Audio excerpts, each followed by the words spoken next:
Porque tenemos la suerte que todos los jueves nos viene a acompañar José Luis Visconti. Ya pasamos la primera parte, donde habló de los estrenos, recomendó algunas, para que ustedes se vayan armando ya la guía del fin de semana. Puede ser esta noche, mañana, el sábado, el domingo. Y ahora viene esta segunda parte con el Bafisi. ¿Y con qué más? Sobre los cines de La Plata, que se presentó ayer justamente. Sí. La presentación fue en el marco del Encuentro de la Letra y de la Historia, que se está desarrollando en el Teatro Argentino. Y el libro se llama justamente Cines de La Plata, los lugares, los hombres, las historias. Es el primer volumen. Sí. Abarca el periodo mudo del cine, es decir, de 1895 a 1930. Uh-huh. Su autor es Juan Pedro Sendoya, que es un vecino de la ciudad de La Plata, Sí. De quien uno no sospecharía mucho que se interese en este tipo de temas. Es un señor de 85 años, Ah, mirá. fue periodista en una época en el diario El Argentino, pero su carrera es la de médico veterinario, de la cual obviamente hoy está jubilado. Sí, claro. Pero bueno, es muy interesante porque tiene un interés particular de aficionado como en relación con la historia de la ciudad. Ayer hizo la presentación, que no fue una presentación formal, sino que fue más bien una charla, en la cual lo fundamental era mostrar al público presente las fotos de los cines, de las salas de cine que existían en esa época, y hacer un breve comentario sobre cada una de ellas. El libro en sí traza un desarrollo histórico de las salas de cine en la ciudad de La Plata, en ese periodo, por lo menos en este primer volumen, y algunos elementos para destacar a partir de lo que el autor planteó en la presentación. En esa primera etapa hay una importancia muy fuerte de la intervención de banqueros y comerciantes en el desarrollo de las salas de cine. Uh-huh. Evidentemente porque era necesario crear las salas de cine y para eso había que tener mucho dinero. Claro. En muchos de los casos se trató, en principio eran bares que después se transformaron en salas de cine, que empezaron a proyectar en la misma sala de donde se servía café, comidas, o en algunos casos en los subsuelos, lo cual uno se imagina que ahora ni estaría aprobado por la municipalidad, no, pero claro. Bueno, en ese momento estaba aceptado y aprobado. Y también en esa época hubo un interesante desarrollo de salas de cine ligadas a las asociaciones de los inmigrantes, especialmente italianos, españoles y franceses. Cada una de esas asociaciones tenían una o hasta incluso dos salas por colectividad, y fueron importantes en su momento, no solamente porque iba el público de la colectividad, sino que eran abiertas a toda la población. Claro. También, ya más avanzado, después de la década del 10, se planteó algo que yo sinceramente no sospechaba, que un primer proceso de concentración de la propiedad de las salas de cine en pocas manos. En un determinado momento hubo un propietario, si no recuerdo mal, por lo que dijo Sendoya, en la década del 20 ya había un señor que tenía 7 salas en la ciudad de La Plata. Si bien no era monopólico porque había varios, pero tener 7 salas en esa época era un número muy importante. Y algunos casos particulares y raros que yo sinceramente no conocía y que me llamaron mucho la atención. Sí. Que a principios del siglo pasado funcionó un cine en donde está actualmente el Teatro del Lago. Ajá. Se llamaba también Teatro del Lago y era un cine totalmente de madera, adentro con todas las comodidades de un cine, con butacas, y que después pasó a manos de la Escuela San Vicente de Paúl. hasta que creo que en la década del 50 fue directamente desapareció del lugar donde estaba. Otro espacio que uno no se imagina que puede haber sido un cine es el actual edificio de lotería.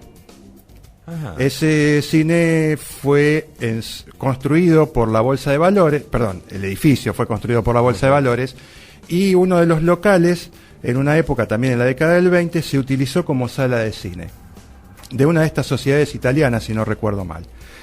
Y el más extraño de todos para mí, en una época se pasaba cine en el puerto de La Plata. En el puerto. En el puerto. Uno se pregunta en qué parte del puerto. Claro. En un barco. En lugar de desplegar las velas, se desplegaba una pantalla. Ah, qué buena idea. Y el proyector estaba en el mismo barco. Y eso servía para que el resto de los barcos que estaban en el puerto de La Plata, la tripulación de los barcos, pudieran ver películas, y también la gente que se acercaba al puerto. Una cosa idea, sinceramente rarísima. Era el nombre del barco era el Crucero Belgrano. Sí. Y allí se proyectaban películas. De acuerdo a lo que señaló el autor, está preparando un segundo volumen. Muy bien. Que llegaría hasta comienzos de la década del 50, que es cuando llega la televisión y se produce un cambio también en las costumbres de la población. Como Sendoya parece estar muy interesado en la historia de la ciudad de La Plata, también está haciendo una investigación para futuros libros, pero sobre la historia comercial de la calle 7 y otro sobre la historia comercial de Diagonal 80. O sea que tenemos libros de Sendoya para rato. Bueno, antes de continuar, ¿podés reiterar el nombre del libro, el autor, cuántas páginas tiene? El libro se llama Cines de La Plata, los lugares, los hombres, las historias, volumen 1, 1895-1930. El autor es Juan Pedro Sendoya. Es un libro cortito, tiene 94 páginas. Ah, bien. Y estas cosas que contaste vos están ahí en el libro. Están en el libro, incluso están las fotos de las salas, las mismas que él mostró en tamaño más grande, obviamente, sí, claro, ayer en la presentación, están en el libro. Qué fantástica esta historia del cine en el puerto, ¿es? Sí, a mí me resultó realmente muy llamativa, porque nunca me imaginé que se hubiera podido hacer proyecciones de cine en un barco. Bueno, hoy hay mucha tecnología nueva disponible, que es una buena idea que se podría llegar a retomar.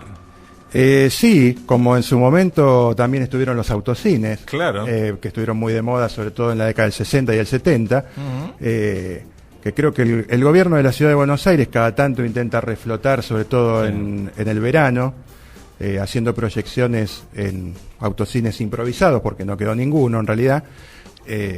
Podrían hacerse este tipo. Lo que pasa es que hoy en realidad está reemplazado por las exhibiciones al aire libre. Claro. No se necesita quizás la tecnología o las pantallas que se necesitaban en otro momento. Exactamente. Pero bueno, súper interesante el libro, ¿eh? Interesante, y fue interesante la charla a pesar de alguna gente que se empeñó en tratar de complicarla.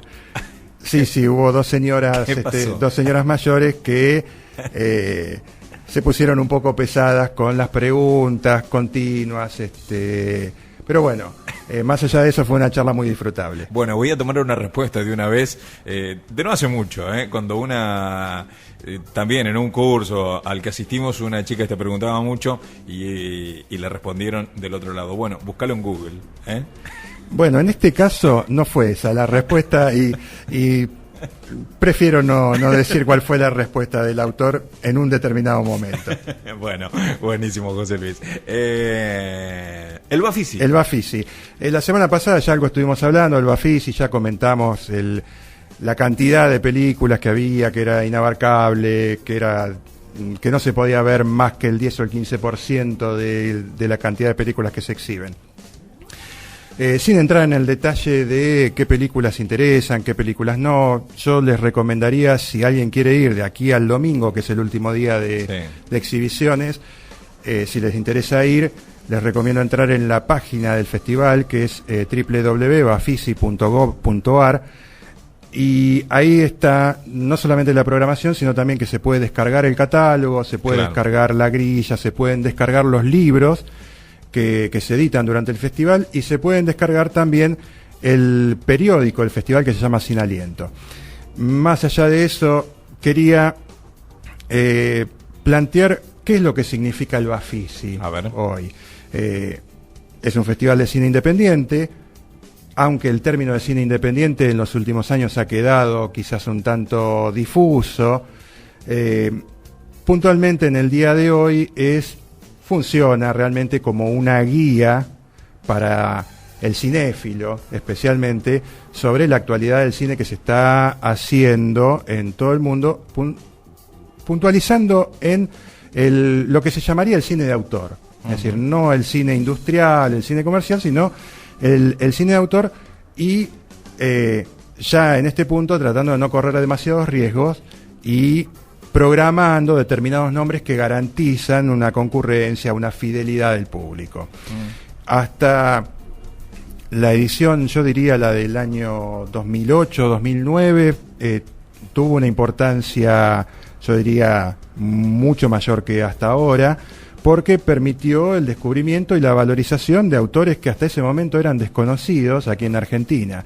Algunos, Takashi Miike, Hong Sang-soo, Raúl Ruiz, Harun Farooqui, Nobuhiro Suwa, Kiyoshi Kurosawa, Koji Wakamatsu, Peter Watkins, Chantal Akerman, Otario Celani, autores de distintos lugares del planeta, muchos orientales, que eran totalmente desconocidos y que al programarse retrospectivas en el festival empezaron a ser conocidos.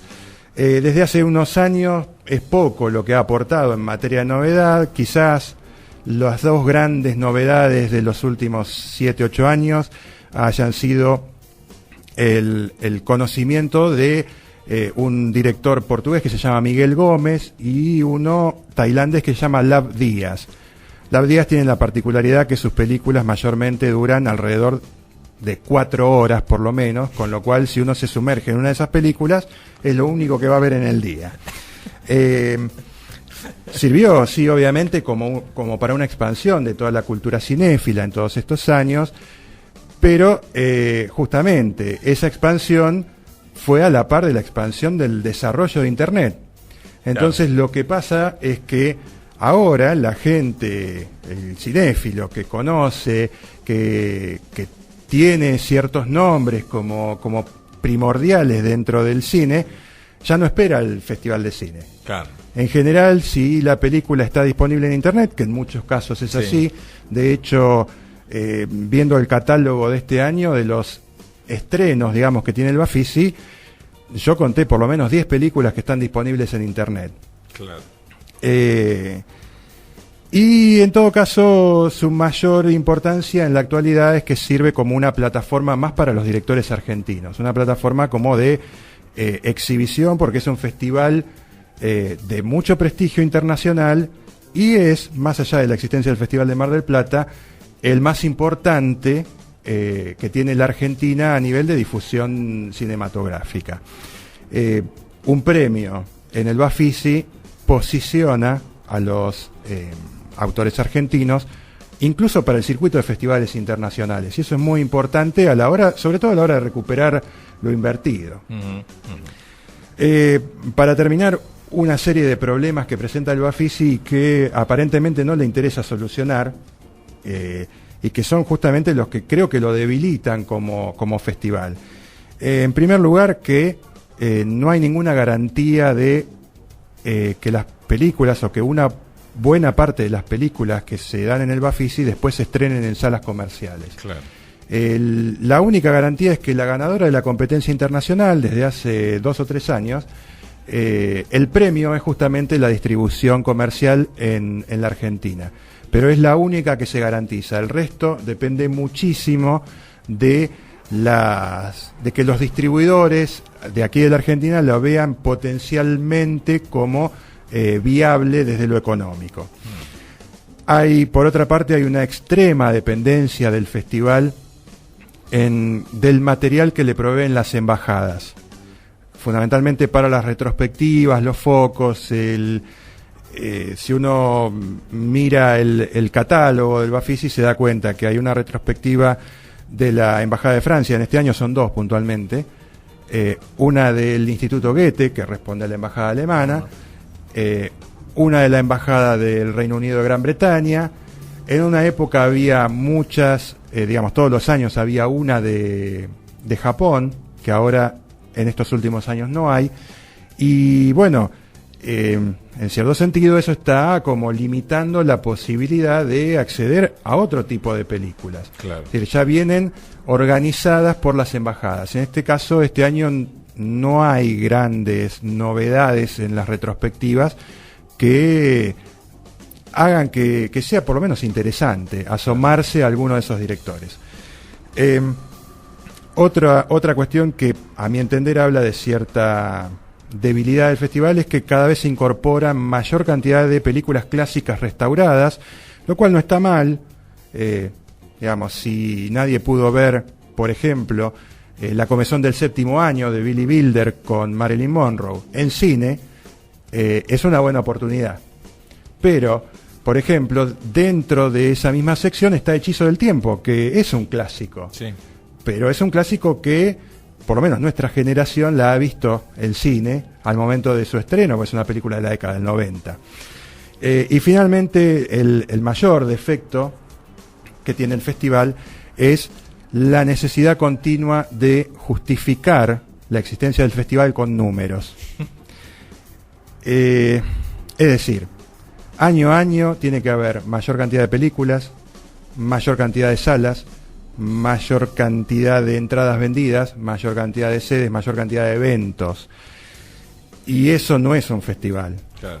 Eso es no quisiera decir la palabra negocio, pero se acerca más a un negocio político. Claro. Lamentablemente, el festival depende del gobierno de la Ciudad de Buenos Aires. Independientemente de quién sea el partido gobernante, no logró tener una autonomía que le permita sostenerse, por su lado, y programar en la medida de sus necesidades. Yo creo que un festival de 400 películas es una exageración. Quizás con la mitad sería un buen festival, fundamentalmente por una razón muy sencilla. No hay todos los años 400 películas que justifiquen un festival. Y creo que no lo entendieron. Lamentablemente creo que no lo entendieron. José Luis Visconti está con nosotros los jueves a partir de las 3 de la tarde en una primera parte con los estrenos de cine para esta semana, y en la segunda parte ahora con el Bafisi, que ahora termina el domingo, y también con la presentación de este libro que se realizó ayer en la ciudad de La Plata. José Luis, un gusto que estés acá con nosotros. Igualmente. Y te esperamos el próximo jueves a las 3 de la tarde. Cómo no. Buen fin de semana y buena semana para todos. José Luis Visconti con su espacio de cine los jueves aquí en Radio La Plata 90.9.